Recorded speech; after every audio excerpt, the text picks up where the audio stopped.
Hi there. You'll notice that there's a slight deviation from your programs this afternoon. I am not joined by the lovely Misha Pope, and therefore a bit of a good news and bad news situation. Bad news is Misha Pope's not here, so I've had to change the content somewhat. Good news is you get to finish early because it's going to be a wrap rather quickly. I thought I might start just by way of introduction because I'm conscious that probably none of you know who Infragrid are or what we do. So I thought I might just set the scene in terms of what we're delivering the build environment. At which point I'm going to kind of take you through some of the lessons we've learnt during the last, 3 years we've been operating, not only across the public sector, but also the private sector, and showcase kind of how the pros and cons of these deployments have kind of gone down. And then I thought I'd leave you with some considerations when you're thinking about implementing technology. Maybe just think again. So very suggestive, very subjective opinions that I'm going to share with you here, but very keen also to hear your feedback as well. Hence, it's going to be quite quick. So to start off, Infragrid is a smart buildings platform. We essentially are hardware agnostic, which means we are just fully SaaS. We just offer a software as a service. And that gives us the advantage in the marketplace to go out and seek agnostically what best hardware suits any particular job. Why this benefits you is because when we go through our selection criteria, we look at hardware manufacturers that are simple to deploy. Most of the trusts deploy our solutions themselves and the private sector alike. They therefore have to be a scalable solution, and we'll go into detail what I mean by that. And therefore they have to be affordable. Because there's a couple of punchy themes that you've probably heard throughout the day, including things like sustainability and driving efficiencies. And they can all be for naught if the solution that you're looking to deploy or the technology you're looking to leverage is actually, it's more a cost detractor than it is a benefit. So with that being said, I thought I might speak to why Infragrid exists. So depending on who you read, the build environment is responsible for 39% of global carbon emissions. Now, I say depending on who you read, because that figure could be 25, it could be 39%. But Infragrid's main objective for existing as a business is to try drive some of that carbon from the atmosphere and using technology to identify areas where that can be done. Now, that's not always possible in a building that's always on, and I appreciate that your experiences may vary depending on what trust you come from today, but I will share with you some examples of where we've driven these efficiencies. The other thing I thought I'd bring up as well, and something that we're heavily targeting ourselves on as a company, is creating more healthier working hours. And what we mean by that is we spend a disproportionate amount of our time with every generation, it seems, inside a building, whether that be working or working from home, it's rather irrelevant. So understanding the working conditions of that building and understanding where you can make enhancements to improve it is also the kind of second reason why Infragrid exists. But what I'm going to kind of talk to you about today is obviously specifically the challenges that apply to you. And it should be no kind of surprise to any of you that this is a very scaled down list, and I've done it for a very specific reason. So understanding occupant health, improving things like thermal heating, reducing your CO2 impact, something that I think personally we're all on board with. In our own daily lives, we have implemented that change management, but obviously it's much harder to implement that at scale in big organizations. And I'll go into more detail about how we can try and impact that. And also combating rising energy costs. So Sam, you rightly pointed out that you can implement all of these fantastic solutions to try and omit carbon and single-use plastic and paper and what have you, but against rising energy costs, it's kind of like, you can't have a win-win situation sometimes, it feels like. So you need to be dynamic, and therefore, whilst we might not have all the solutions, Infragrid as a platform seeks to understand the scale of the challenge and at least give you the empirical data that you can then base your decision makings on. But I'm conscious that I'm speaking a lot about Infragrid, and what I'd rather do is conduct a bit of thought experiment. So imagine you could walk away today and feel empowered to kind of overcome all these challenges, and you had no restrictions. And of course, the first thing we'd probably ask ourselves is, if I had unlimited budget, I could probably do everything. So obviously, we need to kind of take that with a pinch of salt and realize that there are obstacles, there are data black holes to overcoming some of these challenges, and moreover, they're not always scalable. You have, and I'm obviously not an Ontopedian, I've learned that the hard way. I'm South African, I don't know if you can hear the accent.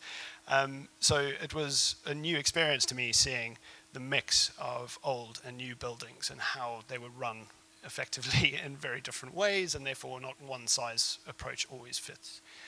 So in recognizing that, let's conduct this thought experiment, shall we? And I don't know if you're a fan, but I'm a bit of a fan of Carl Sagan, and he was a man who liked to use technology and thought that, well, technology, that's great, that can solve all my problems in the cosmos. But he was thinking really, really big, and what we need to do is kind of have this thought experiment within the confines of what is available to us today through both technology and our own ability to affect change. So, staying on Earth for now, I'm going to share with you some examples of what we've learned the hard way, and also what we've learned from you, some of the NHS trusts, because ultimately all of our customers, whether they private or public sector, they help inform the feedback loop of, is this fit for purpose? Does this work in my trust? Maybe not.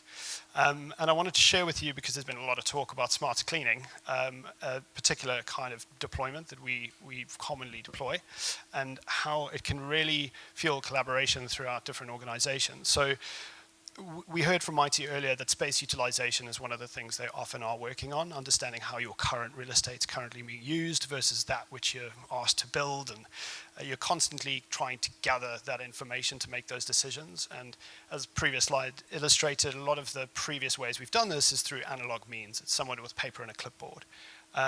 But you have the opportunity to leverage technology. And I don't know if you've seen our stand today, but we leverage these tiny little tile sensors by way of example. Of course, it's not always the case that we deploy these.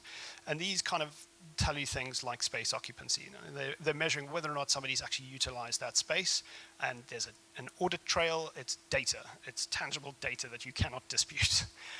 Well, surprise, surprise, that is probably handled as a project by a separate team than, say, the soft FM, right? But the consequence of implementing that particular solution to understand space utilization directly affects that part of the organization, in that once you know which parts of your building have not been occupied, you probably don't have to clean that space very often. So sharing data in a collaborative way across some of our clients, and this is representative of a single building with 117 bathroom cubicles, so just looking at occupancy levels of the WCs throughout the building, they were able to reduce cleaning time by 20%. And that's across the high kind of utilized areas. It was around 30% around the low utilized areas.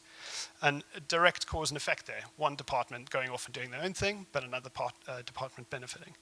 The second thing I wanted to remind myself of before I speak is, again, sticking with occupancy, but then layering other projects like air quality. So I spoke earlier about increasing healthier working hours.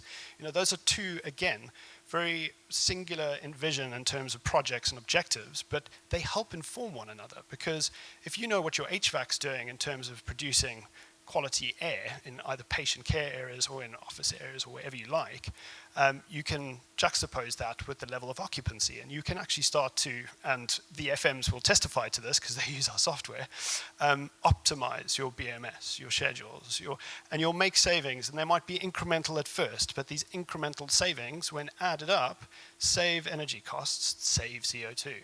And in fact, what we've seen, and this is arguably quite a larger deployment across a trust with 550 independent locations, is a 20,000 ton carbon reduction over a year during this process.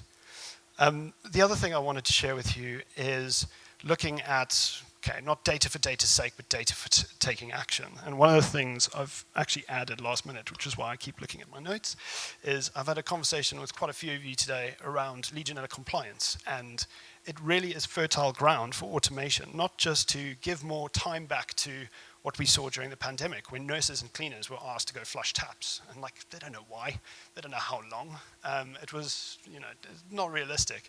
Also, there was no way to measure whether or not that had been done, so it was counterintuitive to Legionella compliance in the first place. So, by introducing technology that's accountable, that gives you that audit trail, but also empowers, again, to the earlier point, that engineer to only go and flush certain taps, by way of example, frees up them to do things like predictive maintenance, fix a door, do things that are really more important and require more of their skill than what they're paid for. Plus, you wouldn't be surprised to learn, omitting unnecessary flushing actually saves a lot of water, a lot of CO2, and money, because you're heating boilers to opening taps between 3 and 10 minutes. And what we find, at least across our portfolio, and there's a big caveat here, because our portfolio includes private sector as well as public, is that taps only fail to flush 12% of the time or reach the required temperature. So, if you just omit 10% of the flushing you do across your estate, you are already laughing in terms of improving the value add across all of those points I just covered. And finally, but no less important, obviously we've heard a lot about sustainability today. Being able to measure and record, your achievements is one thing. But again, I'll take you back to that initial discovery phase, which is, is the technology that I'm considering, or is automation the answer here? Is it going to be simple enough to install and maintain? Is it future-proof? Am I buying equipment that ultimately is actually going to come back and bite me in the proverbial backside, because something new will come along and it'll be much better? And therefore, having a dynamic approach to technology and acquisition is definitely advised. But moreover, I spoke a lot about space occupancy earlier in terms of understanding how your estate's used. I spoke about healthy buildings and some of the things we can do there. But when you then start to add that energy monitoring and really understanding in real time with qualitative data that's sound across both your tenanted buildings, if you happen to be a tenanted building, or if you've got access to your estate but you don't have parity of data in terms of metering, you can really kind of take this to the next level. And what we've basically identified is by using multiple data sources that help inform one another, you can really start to make a serious dent in these rising energy costs. And this is very fresh off the press. Building in central London, 9 stories, single building in 2 weeks, using that trifecta of data, the facilities managers and the building manager themselves managed to identify £48,000 worth of annual savings for a solution that costs £2,500 a year. But that solution does all those other things. So it's just food for thought, how collaborative is the technology in terms of how it collaborates, but also do I have a team that's up for that collaboration? And I think the thing that I've failed to mention, but I have written down there, is change management is a huge part of implementing any kind of technological solution, especially automation. The team that comes on that journey with you needs to be 100% on board that they're being empowered, they're not being worked out of a job. I mean, we see things in the press with Amazon, which are frightening for a lot of their employees. And this is categorically not the case with this technology. It's enabling you to do more with less, especially in those critical roles, which are really hard to fill at the moment. But with that, what I thought I'd do is just bring us back to reality here, because this is all well and good. Let's pretend we had budgets and we had the team, and we had the culture of really kind of working collaboratively across teams to reach those mutually desired goals of reducing carbon and energy costs and whatnot. What can you do today? My advice would be curious. Whenever you see something that you do in your day-to-day, is there a solution out there that could potentially add value here? And can it do so in such a way that it's not adding more work, but it's taking some of the grunt work out of the equation. Collaborate. I know I keep saying it, but change management in this environment is so important. And when it works fantastically well. And it's just a force multiplier. And test to scale. So the elephant in the room already has been addressed, budget. We're all pressed for budgets. You're going to have a situation where you're going to look at some of the technology providers that aren't InfraGrid, that are others. My advice, like with our own platform, is test, but test to scale. Because when we look at ESG results, and I hate to use this phrase, but a lot of greenwashing that you come across, it's not a lot of accountability. Or if there is, there's no definitive kind of unit of measurement that you can really hold to account. But if you're going to try something, you need to actually put some skin in the game and go like, right, I'm not just going to deploy this in one little area. I need to do it in one building of one type and one in another, and that's going to give you, sorry, I feel like you guys know this already. But that being said, the thought experiment is now complete. I hope you've enjoyed that.